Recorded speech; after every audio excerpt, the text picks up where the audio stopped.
and small white flowers sprinkled across the grass.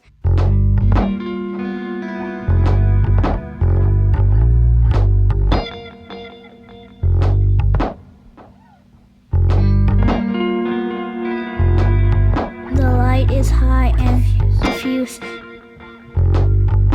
We are seeing the landscape through a narrow slit. Act 2. We see a giant meadow as backdrop, pale blue sky spread above, and small white flowers sprinkled across the grass. This appears to be a mountain meadow. The air feels thin. The light is high and diffuse. It takes a moment before we realize that we are seeing this landscape through a narrow slit of window, perhaps a castle, perhaps a medieval prison. X. I prefer landscapes that don't even know I am here, the kind that give nothing in return for all that looking. Turns from window. This one is labored. It reminds me of my late commanding officer. M. On her own side of the wall. When dampness sits too long and dreams long to cut their own tongues out, then shall we know the true measure of this long campaign. It's his fault that what I thought at first were cobwebs and now realize are fine ropes. I used to know how to light. I used to collect stones for, and I devised codes to transmit. Once they sent me to the highest tower for watch duty when no one else. I am too small to matter, too trivial to raise an alarm. When my messages cease, they will shrug and carry on without me. X. I can't remember the last time I had time like this sitting in my hands like heavy clay. Could shape it into something recognizable.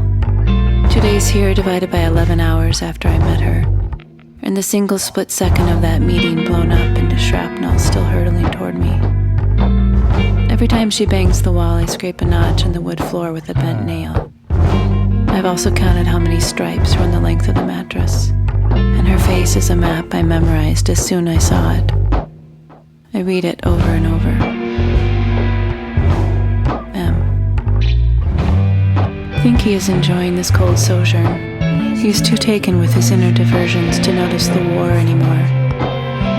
This view is vaster than my former. It hints at skies cracked by frozen summits, and dwindles me until I seem to slip entirely free. X. I bet she is eloquizing. She has a way of doing that. Charming, heedless. A racketeer who extorts meaning out of teacups. M. I suppose he thinks that this is my fault. Who could have known the explosion would be so extravagant, so visible? All my operations heretofore have been more disciplined. Of course, I never have been seized that way. All my explosives set off at once.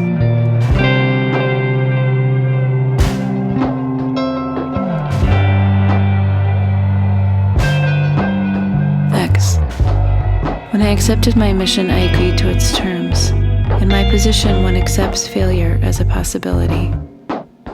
She is my match.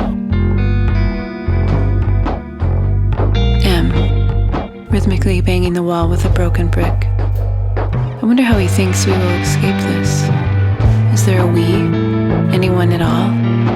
Or are he and I just pawns?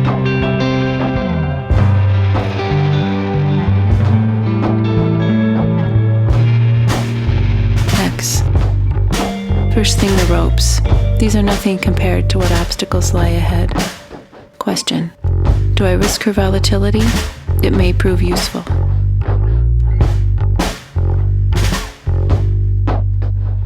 Mimi's prayer.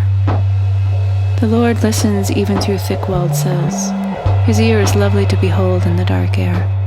He is irritated with my enemies. Their foul breath and dirty fingernails and ill-mannered way of speaking offend him. He will make my sword arms strong and return all my needles to their proper case. Once upon a time he smiled on my handiwork. Now he gives me patience to wait. The Lord has given me hinds feet for high places, and a photographic memory, thank God.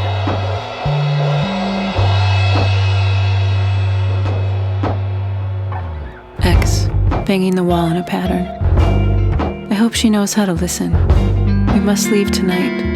In my mind, I can feel the way her hand encircled my wrist momentarily. A stronger grip than I expected, given her small frame, with flames in it.